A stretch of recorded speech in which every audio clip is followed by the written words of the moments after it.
No, I know there's that injury concern, that there's that injury risk, but everyone's saying he's going to be fully recovered. Um, what got and again, Lenny's absolutely right when he talks about, I just do it a little bit differently when he talks about keeping in mind your categories when you're making your lists. Side note, when I make my list, I list them all out. I put all 5 categories, whatever category. So if I'm in a 7x7, I'll put 7 categories. If I'm in a 5x5, I'll put 5 categories. So when I list the players, I list all the categories out. And I kind of do it like baseball savant, where if you have elite numbers, I'll make like the best numbers will be really dark blue. The next best number will be a little lighter blue. So in each category, right? So as you're drafting, when you're pecking them off, you can see, oh, I got Christian Yelich out there and he's got this home run or stolen base bump. I want to get him. So I do it similarly, Lenny, but a little differently, right? But it was good to hear you say that because love to learn from the legend, right? So the concerns about Yelich for me, I think there's a general lack of lessened talent in Milwaukee, and he is there's going to be more pressure put on him, right? So I think the 330, it's going to want. So I think in OBP leagues, I think where he's getting walked a lot, I think his value will jump. But I think if you're talking about an average league, I don't think you're going to see 329 again. So I think that number goes down. 44 homers, he's at Miller Park. Really, it all depends on health there. But I see that as being maybe a touch inflated, but I think he has certainly this year 40 homer potential. I think his runs and his RBIs go down a little bit. 197 both go down, but not too terribly so, just because their offense isn't going to be as good. Again, the hang-up for me is the 30 stolen bases. If he steals 30 stolen bases again, I have him too low. If he steals 20 or 25, if he steals 25, he's just about right here at 4. If he steals 20, I might bump him down a spot. So that's the kind of thing. So I guess my point is I'm going to be watching Yelich in spring training. I'm going to be seeing like how good he looks, whether he's fully recovered or not, to either move him up or bump him down. This is a fluid list, right? Again, there's been no games played. So, the eye test means a lot. As we go through this and we see these guys healthy or maybe not so much, we'll adjust accordingly. Number 5.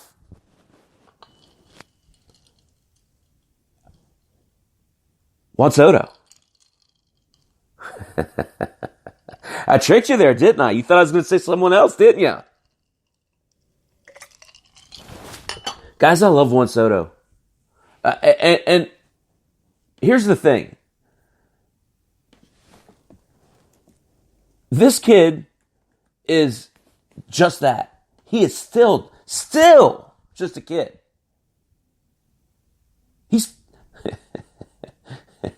He'll play most of this year at 21 years old. He seems like a 10-year vet. Guys, he's already got 56 career homers in the major leagues. As a 20-year-old, he hit 56. So his rookie year, he came up and he hit 22 in 116 games. And last year, he had 34 homers as a 21-year-old hitting in the middle of the lineup of the World Series champions. I love this kid. And I don't think this is too high for Juan Soto. I love Cody Bellinger. I'm not sitting here trying to tell you that that's why this is important. And here's the point. Soto's ADP is 12. I have him as my 5th overall player.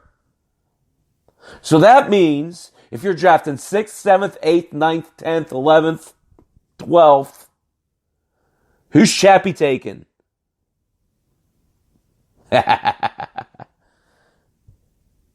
But seriously though, Kevin, it's important to take note of that.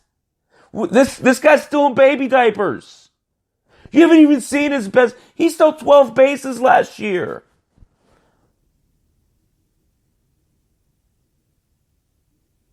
Now, I don't like the Rendon departure. That concerns me a touch.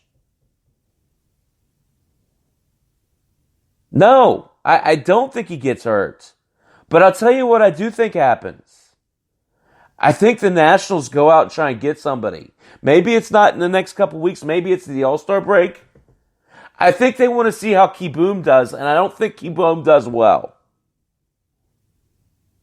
That's my whole point. I think they want to give this kid a chance. And I don't think he's going to succeed, so I think they're going to be moved to go out and trade for someone early on. But I think Soto holds pat. I just think maybe some of his dependent numbers change. Maybe he doesn't get 110 runs. Maybe he doesn't get 110 RBIs.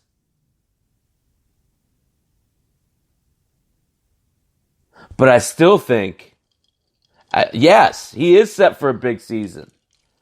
I still think, listen, 282, I think that goes north.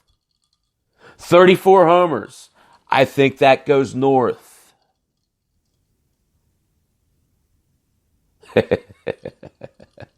Yeah, I mean, that's Drupal's. Ask Drupal. I mean, we'll see what happens there, right? They're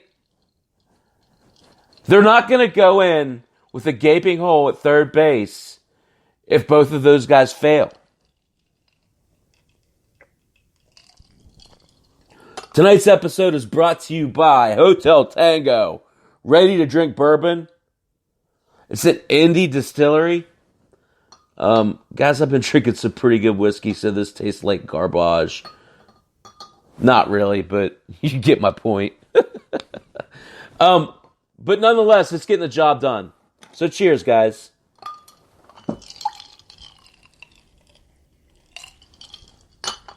So I love Soto. I think that his numbers that you see from last year, like I said, other than the counting stats, other than the stats that are dependent on the people around him, I think they all go up. I think he steals more than 12 bases. If anything, maybe his RBIs stay about the same. Really, though, I look for them to go out and be players and get a third baseman when and if Kieboom fails. So I'm not that concerned about it, Malpow, to answer your question. Number 6. Going right down this list, Cody Bellinger. And again, to drive the point home, it's not that I don't like Bellinger. It's to make a point that Soto at pick 6, 7, 8, 9, 10, I'm taking. That's my whole point. Okay? So the number 6 outfielder, I got Cody Bellinger. His ADP is 4.3. 24 years old. He's in the running pretty much every year for the last couple of years for the MVP. There is no good damn reason to have him this low, guys. There's no good reason. The only good reason I can tell you, well, I can give you 2 good reasons. I really believe in the 5 guys above him. And I think Bellinger, as he gets older, isn't going to steal as many bases. You're not going to run a guy who has 50 homer potential in case, because of injury. You're just not going to take that chance.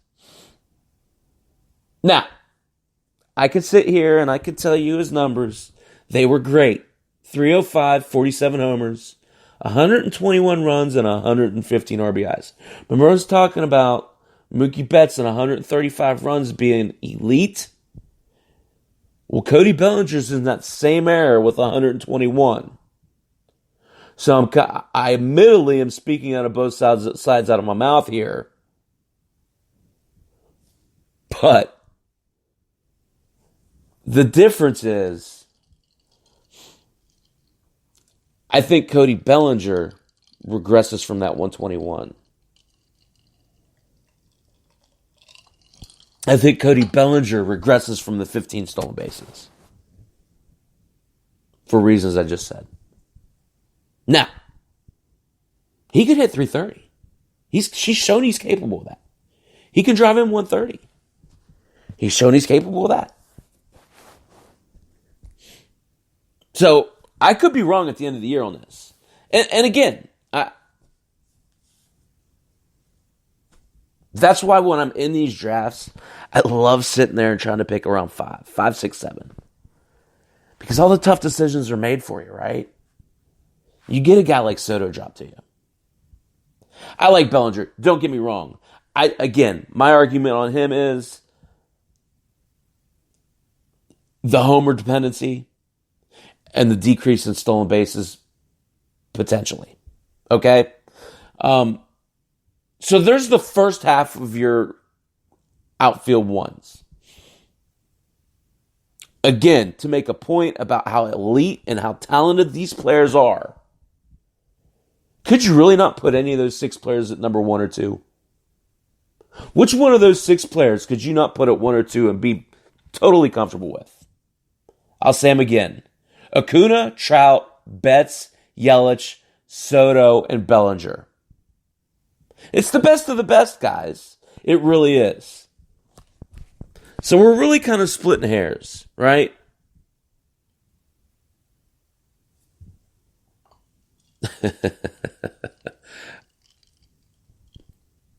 You're not gonna like where I have Springer. Let's put it this way, Mount Pal. Springer is episode 2.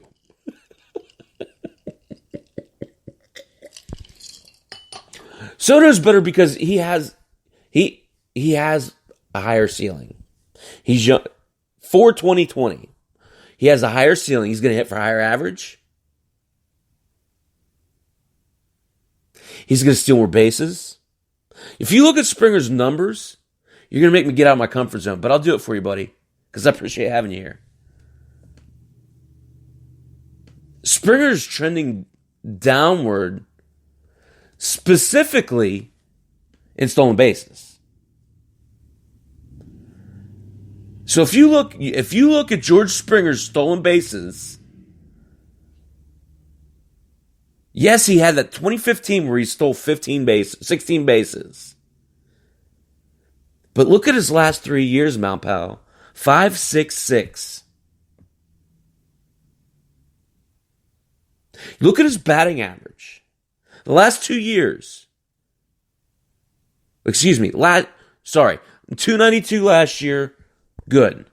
265. 261 and 231 sprinkled in there. Springer's 30 years old. 30-year-olds generally start going in a negative direction. That's why Soto's better. It's that potential of an established floor with catching lightning in a bottle, right? I just don't see that with Springer. Now, Springer's a good player. Don't get me wrong. I'm not sitting here. This isn't an exercise of dogging George Springer. It's just talking about why Juan Soto is on the right trajectory. Why we're drafting with that, you want the safe floor. I know, be careful with Soto. I understand that. But what I'm telling you is, Lenny, I think we got a safe floor. I think worst case scenario, you see 282. I think worst case scenario, you see 34 homers.